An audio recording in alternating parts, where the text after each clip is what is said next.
Here are all the specifications on the side. Well, here's the light in my shop, and you'd obviously need maybe 6 of these in here in this garage because it's a large garage, 2-bay. So I'm more considering this like a temporary light. Now, I think the best place to show how bright this is outside at night in my backyard. There is a light on my deck, which is behind me, and it doesn't shine into the yard at all. And as soon as you put this on, it lights up the entire yard. Here's where the light is in my hand. That's how dark it is without it. So the light, as you can see in the backyard, is very bright. And for my feeling is that it's like a work light or a temporary light. If you're having a party, something in the backyard, you could hook that hook, hang it up on a tree, and you can light up your whole yard.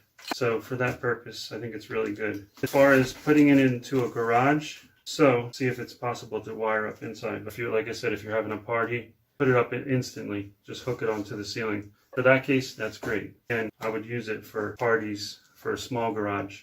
I'm going to give this for a backyard, like a party light. Easy to hook up, plug it in. You got your whole backyard illuminated. I'm going to give it a 10 out of 10. For a small shop, small garage, you can give it a 10 out of 5. It is bright. It's very bright.